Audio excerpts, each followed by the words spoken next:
कल हमने आपदा पर बात करी थी, ठीक है। आज हम कर रहे हैं आपदा प्रबंधन।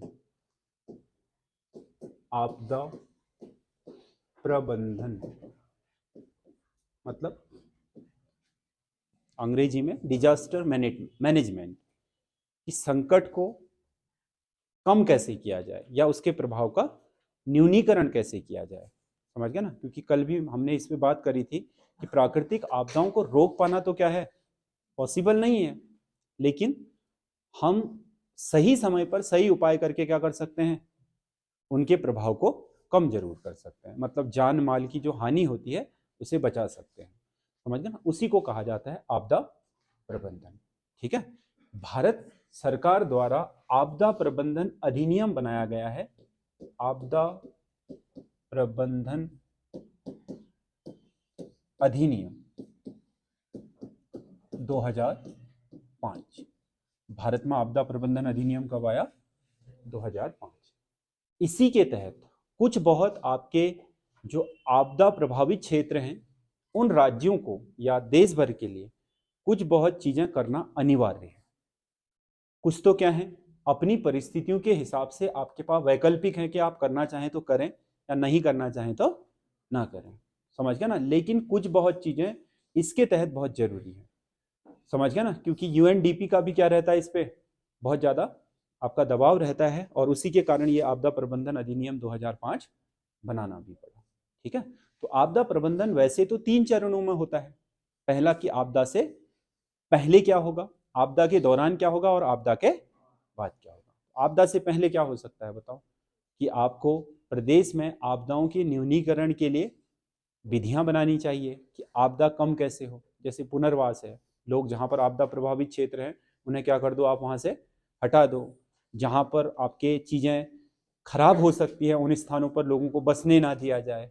समझ गया ना, लोगों को प्रशिक्षण दिया जाए, लोगों को पहले चेतावनी दी जाए। समझ गया ना, इन सब से आपदा के प्रभाव को क्या किया जा सकता है, कम। या फिर आपदा घटित हो गई है तो उस समय बचाव कार्य, राहत कार्य, समझ गया ना, जैसे लोगों को वहां आपदा वाले क्षेत्र से निकालना, पेयजल, पीने का पानी उपलब्ध कराना, भोजन उपलब्ध कराना, शांति व्यवस्था बनाए रखना, उन्हें आश्रय प्रदान करना, ये सब किसके दौरान होते हैं, आपदा के दौरान। समझ गए ना। और बाद में क्या किए जाते हैं, पुनर्वास के कार्य, कि आपदा आ गई है, बहुत सारे लोगों के घर उजड़ चुके हैं, जीवन छिन्न भिन्न हो गया है, तो उन्हें जीवन की मुख्य धारा में पुनः लाने के लिए उन्हें आवास देना, या जो बच्चे अनाथ हो गए हैं उनके लिए व्यवस्था करना, जो जिन लोगों के रोजगार छिन गए हैं उन्हें रोजगार के अवसर देना। समझ गए ना, तो उसे हम पुनर्वास बोलते हैं।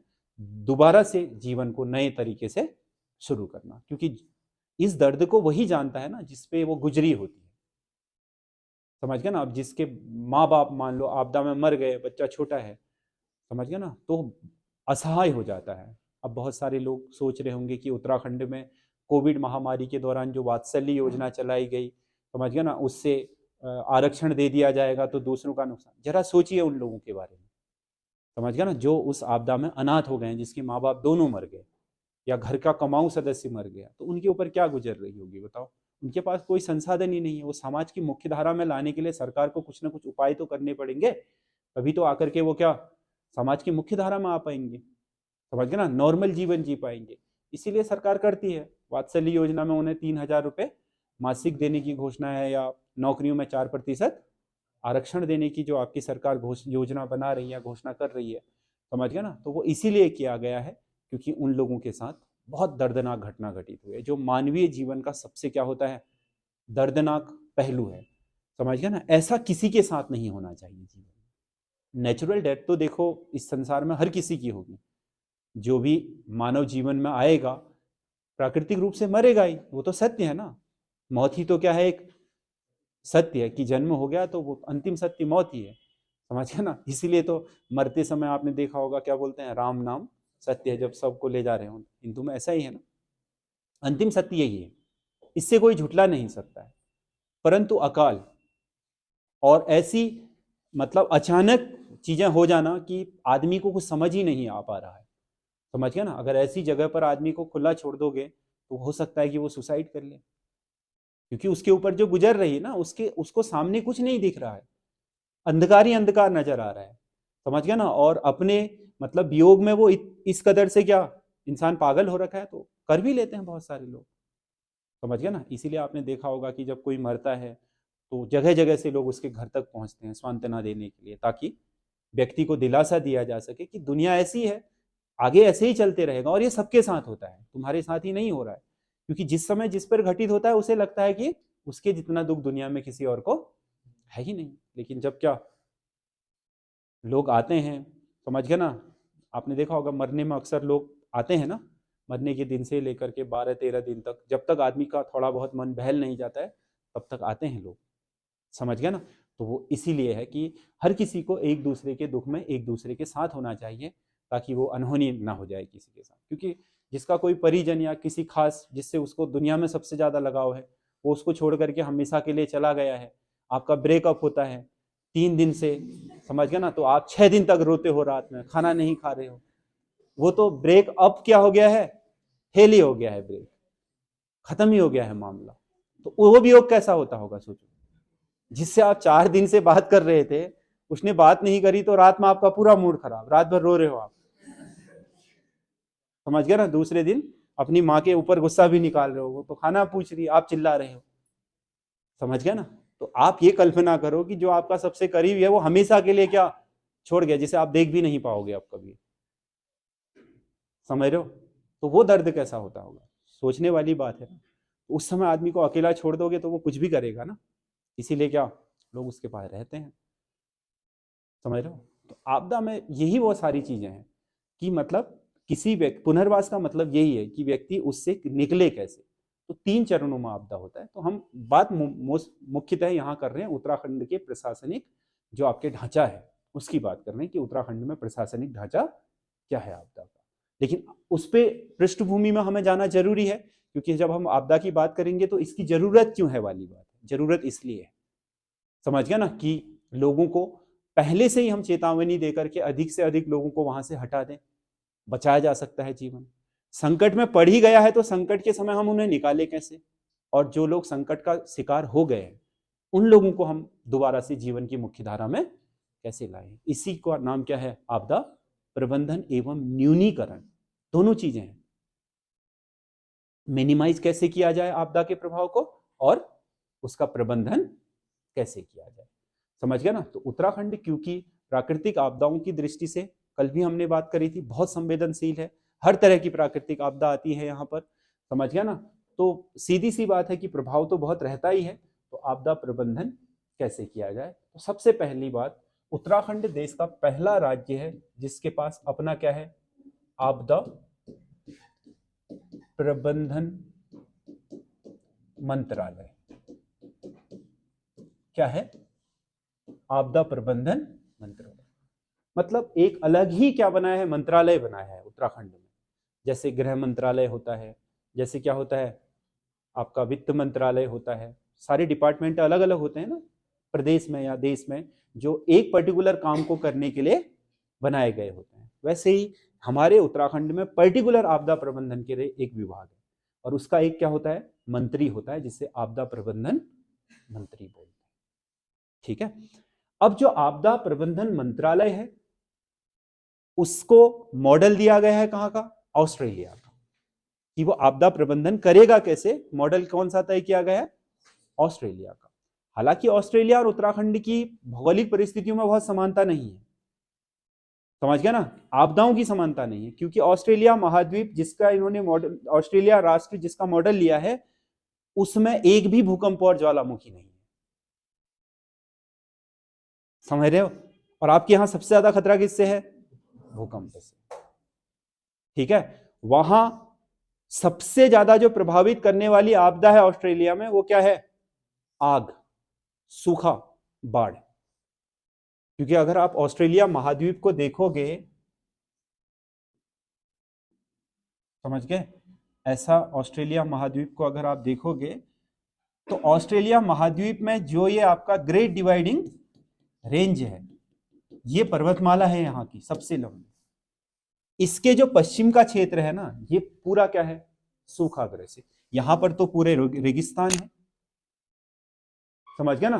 ग्रेट ऑस्ट्रेलियन डेजर्ट बोलते हैं जिसको। समझ गया ना। और उसके अलावा ये क्षेत्र कैसा है, सवाना क्षेत्र, सूख जाता है गर्मियों में बहुत भयंकर, समझ गया ना। क्योंकि जैसे कर्क रेखा भारत के बीच से गुजर रही है, वैसे ही मकर रेखा कहां से गुजर रही है, उष्ण कटिबंध में आता है ये पूरा क्षेत्र, सूखा पड़ता है भयंकर, समझ गया ना। तो इस कारण से यहाँ की जो सवाना की घासें होती है, सवाना वह क्षेत्र है जहां पर क्या होते हैं, घास बहुत ज्यादा होती है, तो घासें सूख जाती हैं, तो आग भड़क गई तो बड़ी भयंकर आग भड़कती है ऑस्ट्रेलिया क्षेत्र में। दूसरा है बाढ़, ग्रेट डिवाइडिंग रेंज के इन हिस्सों में बहुत भयंकर बारिश होती है, और ये जो आपका ऑस्ट्रेलिया का सघन बसा हुआ क्षेत्र है, इन क्षेत्रों में बाढ़ भी आती है।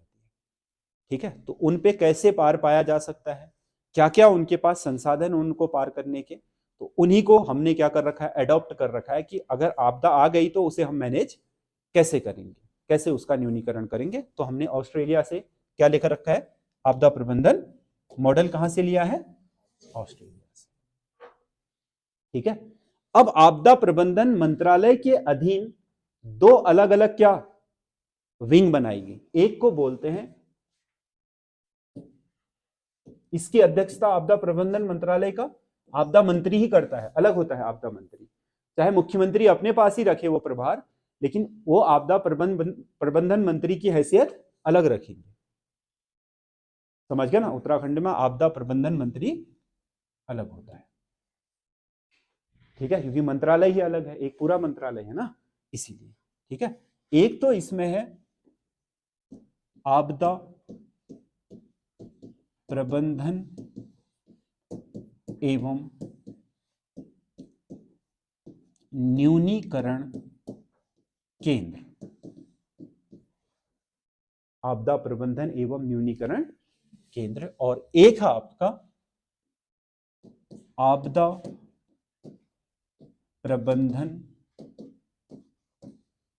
प्राधिकरण। ठीक है, पहले ये समझ लीजिए कि ये दो चीजें क्या है। आपदा प्रबंधन एवं न्यूनीकरण केंद्र एक तरीके से आपदा के संबंध में क्या करेगा, अनुसंधान करेगा, उपाय सुझाएगा, समझ गया ना। और जो भी चेतावनी तंत्र वगैरह या क्या करना है, ये करना किसका काम है, बताना किसका काम है, नीतियां बनाना आपदा से संबंधित इसका, क्योंकि रिसर्च इसके पास है, क्योंकि इसने जो आपदा प्रबंधन क्या न्यूनीकरण केंद्र बना रखा है, इसमें अध्यक्ष तो है ही आपदा प्रबंधन मंत्री, उसके अलावा सचिव लेवल के क्या है इसमें अधिकारी भी है, और बहुत सारे लोग जो पर्यावरण और हिमालयी भूगर्भिक आपकी चीजों को के बारे में अच्छे विशेषज्ञ हैं, उनको भी इसमें रखा गया है, समझ गया ना। और इसके साथ आपका जो राष्ट्रीय आपदा प्रबंधन है, प्रबंधन मंत्रालय है, वो तो कृषि मंत्रालय के अधीन ही काम करता है, समझ गया ना। उसके साथ इसको क्या करा गया है, जोड़ा गया है, समझ गया ना, पीएमओ को साथ इसको जोड़ा गया है। उसके अलावा आपके जो भूगर्भ संस्थान है, वाडिया इंस्टीट्यूट वगैरह जो हिमालयन भूगर्भ के बारे में, उनको जोड़ा गया है। इसके अलावा भारत का मौसम विज्ञान केंद्र इसके साथ जोड़ा गया है, समझ गया ना। तो बहुत सारे केंद्रों से सूचनाएं एकत्र करके उनके रिसर्च तैयार करना, अनुसंधान करना उस पर, और उसके बाद कार्य योजनाएं बनाना, इस केंद्र का काम है, आपदा प्रबंधन एवं न्यूनीकरण केंद्र की। आपदा को, आपदा है क्या क्या, क्या प्रभाव हो सकता है, कब कब आएंगी, किस किस तरीके से उन्हें मैनेज किया जाएगा, ये काम तो इसका है। इसका क्या काम है फिर,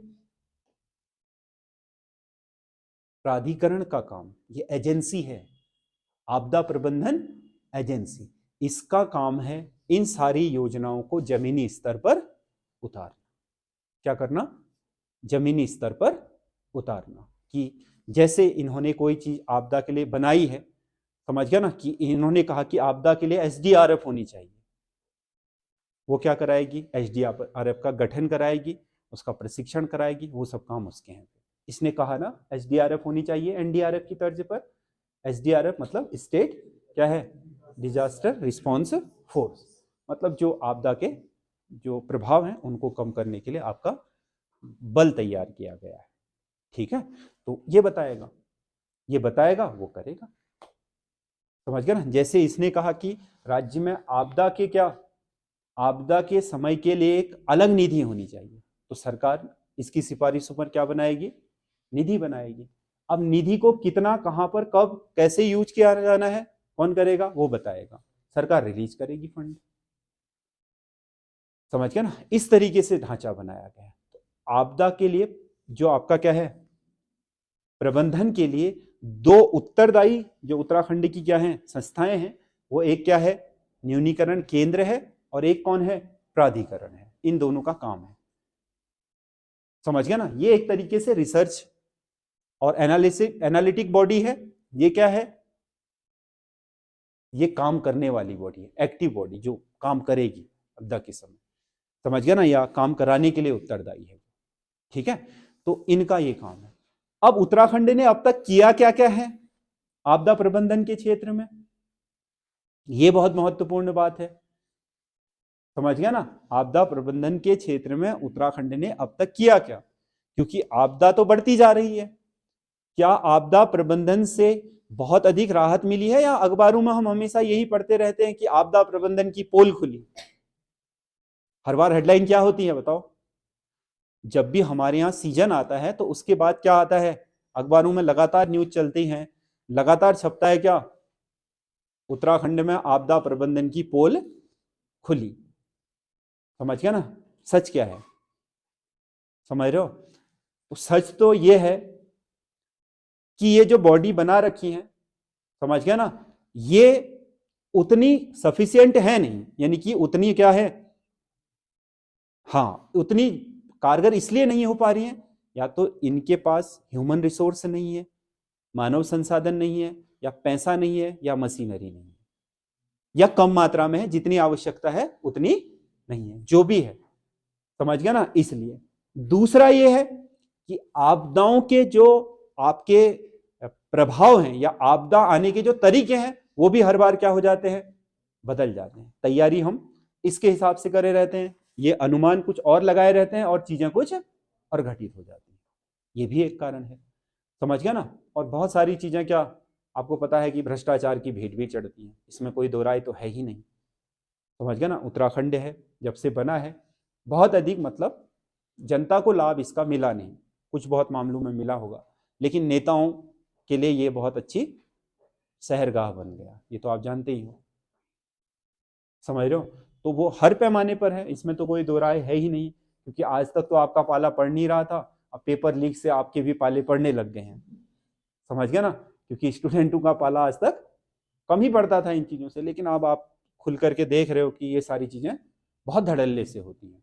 पहले तक क्या होता है ना, जब तक आदमी का अपने ऊपर नहीं गुजरती है तो वो सोचता है कि क्या मैंने क्या करना है, वहां भ्रष्टाचार है तो मैंने क्या करना है। समझ गया ना, वहां कोई दूसरा शिकार हुआ है, आप कहीं और होगे तो सही। समझ गया ना, आज तक आपको लग रहा था कि विभागों में भ्रष्टाचार है, समझ गया ना, अब विभागों में भ्रष्टाचार क्यों है आपको पता चल गया होगा, क्योंकि अपने ऊपर गुजर गई है, 3-3 बार एक ही चीज का पेपर दे चुके हो, और हर बार मेरिट में आने वाले नंबर लाए थे और पेपर रद्द हो गया। एक तो ये गुजरी, दूसरा ये भी पता चल गया होगा कि विभागों में भ्रष्टाचार क्यों है।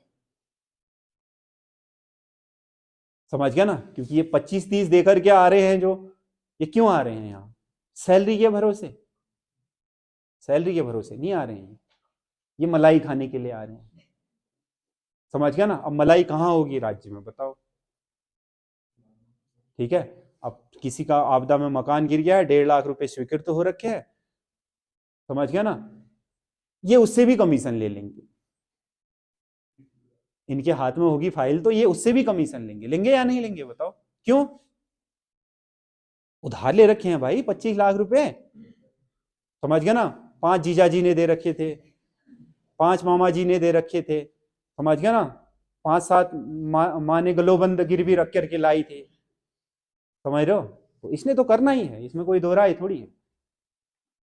समझ रहे हो, तो सारी चीजें हैं मिलजुल करके, लेकिन किया क्या है ये देख लो। समझ गया ना, अब जो हमारे आपदा की दृष्टि से सबसे ज्यादा जो प्रभावित क्या है, 8 जिले, 8 जिले, और इन 8 जिलों के 52 क्या विकास खंड, वैसे 95 है टोटल ना, लेकिन हम 8 ही जिलों की बात कर रहे हैं, क्योंकि 5 उतने प्रभावित है नहीं, 5 उतना ज्यादा प्रभावित नहीं, लेकिन 8 जिले बहुत प्रभावित हैं, उनके 52 विकास खंड। यहां पर आपदा प्रबंधन के लिए आपकी समितियां भी बनाई गई हैं ग्रामीण स्तर पर। समझ गया ना, और दूसरी चीज, इन सारे ब्लॉकों को जिला मुख्यालय, प्रदेश मुख्यालय और पीएमओ। जिला मुख्यालय को सीधे पीएमओ के साथ जोड़ा गया, प्रधानमंत्री जो कार्यालय है उनके साथ। और इन्हें दिए गए हैं सैटेलाइट फोन, क्योंकि जब बाढ़, आपदा, ये सो आंधी तूफान आते हैं तो आपके संचार के माध्यम क्या हो जाते हैं, गड़बड़ा जाते हैं, टूट जाते हैं, संपर्क टूट जाता है। तो संचार के लिए यह व्यवस्था की गई है, किसकी, सैटेलाइट फोन की। सभी ब्लॉकों को, एनआईसी है ना, नेशनल इंफॉर्मेशन सेंटर, सब ब्लॉकों में होगा, इनके पास है क्या, सैटेलाइट फोन, जो त्वरित रूप से आपके संदेशों को एक स्थान से दूसरे स्थान तक भेज सकते। ठीक है, एक तो ये है। दूसरा, चेतावनी के लिए क्या किया है फिर, चेतावनी के लिए उत्तराखंड में जो मौसम संबंधी, क्योंकि यही सबसे ज्यादा आपदा क्या है, भूस्खलन, अतिवृष्टि, बादल फटना, यही तो हो रहा है सबसे ज्यादा, जो इफेक्ट कर रहा है, सबसे ज्यादा प्रभाव, जो सबसे तीव्र सुभेद्य आपदा मानी जा रही है वो क्या है, भूस्खलन मानी जा रही है ना। किसके कारण होती है, या तो बादल फटने या अतिवृष्टि के कारण, समझ गया ना। तो उसका अनुमान लगाने के लिए मौसम विभाग तो चेतावनी दे ही रहा था, उत्तराखंड में डॉपलर रडारें भी लगा दी है। कैसी रडार, डॉपलर, समझ गया ना। ये डॉपलर रडार क्या करती हैं, माइक्रोवेव जो सूक्ष्म तरंग हैं उनको छोड़ती हैं, समझ गया ना। और रास्ते में वायुमंडल में ये वर्षा का यानी कि नमी के स्तर से, समझ गया ना, रिफ्लेक्ट होकर के वापस आ जाती है, जो ये बता देती हैं कि तूफान, समझ गया ना, वायुदाब कैसा है, वायुदाब, वायु में उस समय जो आपके सापेक्ष आर्द्रता है वो कितनी है, कितनी वर्षा होगी, ये पहले ही पूर्वानुमान लगा देता है। मौसम विभाग से भी सटीक अनुमान लगा रहा है कौन, हाँ, डॉपलर रडार, समझ गया ना। तो उत्तराखंड में एक तो लगाई गई है डॉपलर रडार सबसे पहली मुक्तेश्वर में, समझ गया ना। दूसरी आपके लगाई गई है कहां, सरकुंडा देवी में, मसूरी में। मसूरी में जो सरकुंडा देवी है टिहरी जिले में आता है, लेकिन सरकुंडा में लगी है। तीसरी लगी है कहां, लैंसडाउन में। तीन तो लग गई है, 100 किलोमीटर रेंज होती है इसकी, जैसे यहां लगी है तो इसकी रेंज क्या होती है, 100 किलोमीटर डॉपलर रडार की, 100 किलोमीटर, यानी कि 100 किलोमीटर के क्या क्षेत्र में ये क्या कर सकती है, इस प्रभाव को आसानी से भांप सकती है।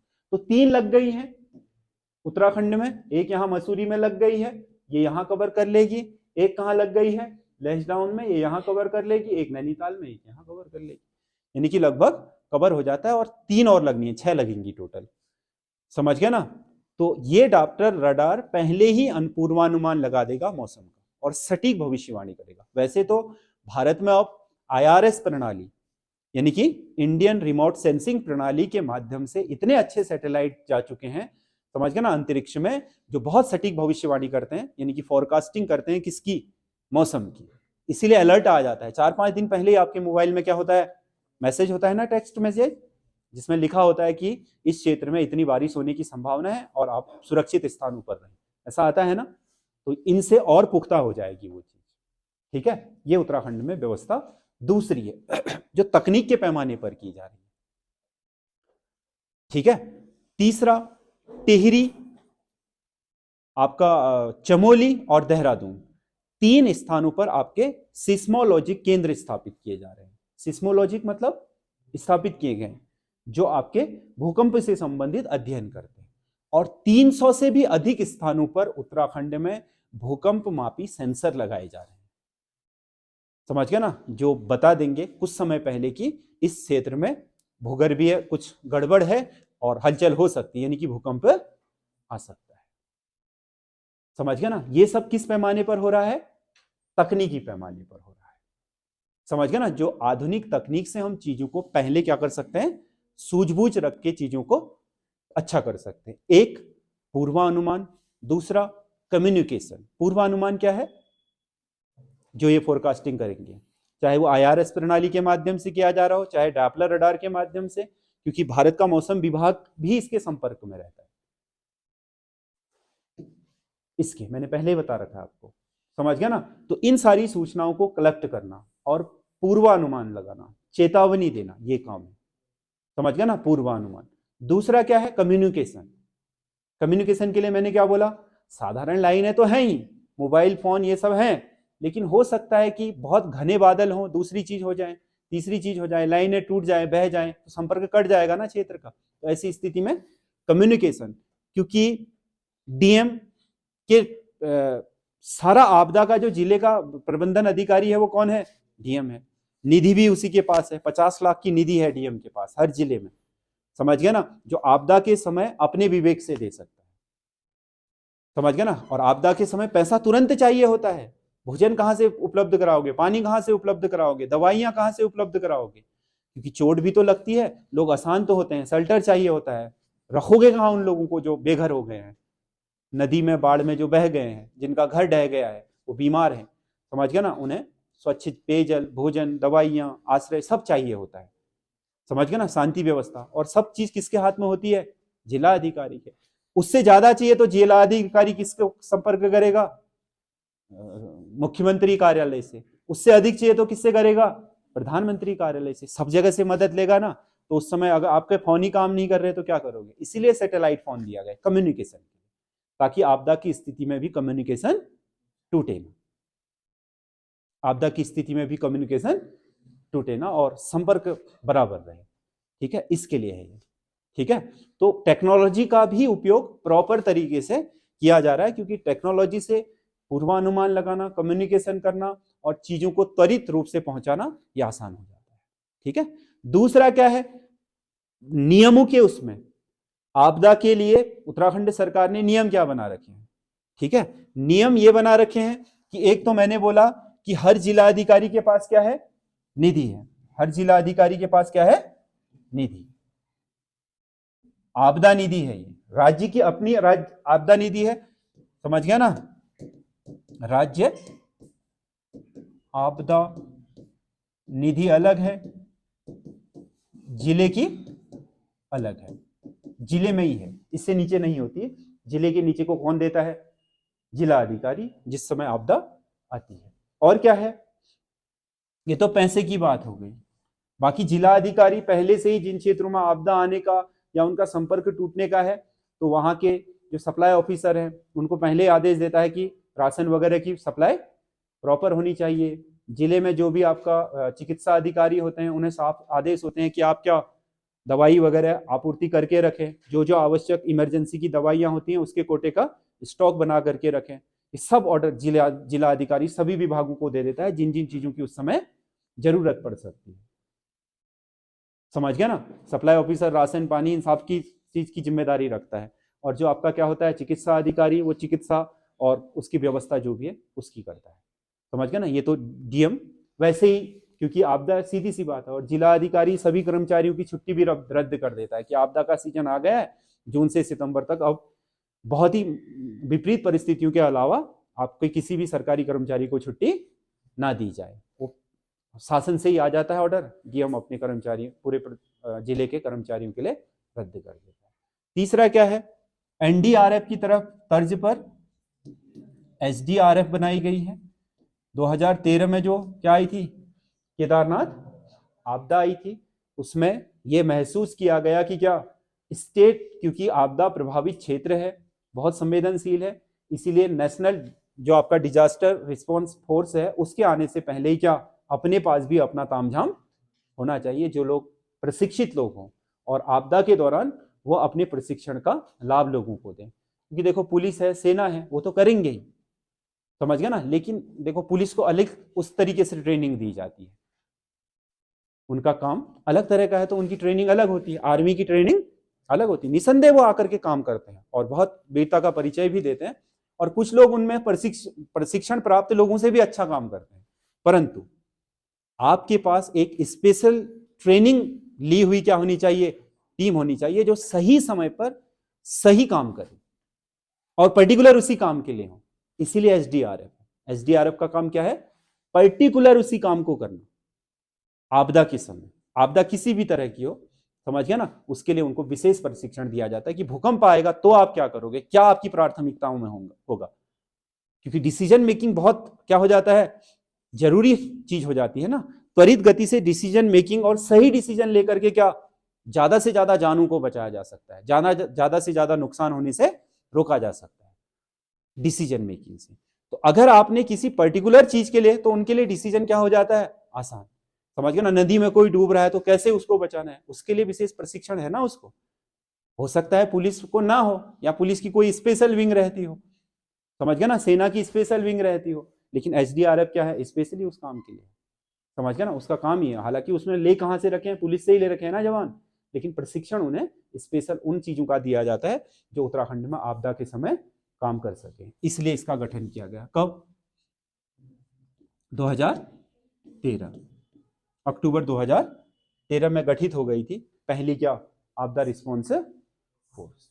इसके अलावा इसी वर्ष, क्योंकि 2013 में ही उत्तराखंड सरकार ने एक नियम और बनाया कि 200 मीटर नदी के तटों के आसपास कोई भी निर्माण कार्य नहीं किया जाएगा, कोई मकान वगैरह नहीं बनाएगा, क्योंकि जो आपदा मंदाकिनी नदी में आई उसके ज्यादा प्रभावशाली या नुकसान होने का कारण क्या था, मंदाकिनी के तटों पर अतिक्रमण, उसके प्राकृतिक प्रवाह क्षेत्र में लोगों ने घर बना दिए थे, या जो लॉज बनाई थी, धर्मशाला बनाई थी, वो बना दिए थे, इसीलिए नुकसान ज्यादा हुआ, नहीं तो इतना नुकसान नहीं होता, क्योंकि नदी के मार्ग में अतिक्रमण था।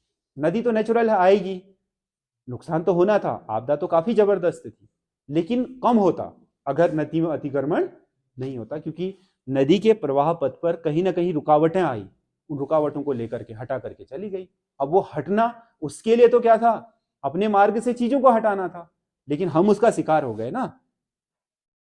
उसके लिए तो एक प्राकृतिक पद्धति थी या नहीं थी, वो तो अपने रास्ते से गुजर रही थी। अब उसमें कोई आया तो उसने अपने वेग से क्या करा, उसे धकेल दिया। लेकिन तुम खड़े क्यों थे रास्ते में, लोग खड़े क्यों थे, जो मरे, समझ गए ना, उनका, उनसे ज्यादा दोष है उस जगह पर मकान बनाने वालों का, है या नहीं है, उन्हें पता तो था ही ना नदी का मार्ग है ये, समझ गए ना कहीं उसमें प्रशासन की भी खामियां रही, कहीं ना कहीं वहां पर बनाने वाले लोगों की, समझ गए ना। तो इसके लिए तुरंत एक नियम ले आया गया, ठीक है। और एक बनाई गई है आपदा प्राधिकरण के तहत, एक बनाई गई है 7 सदस्यीय समिति,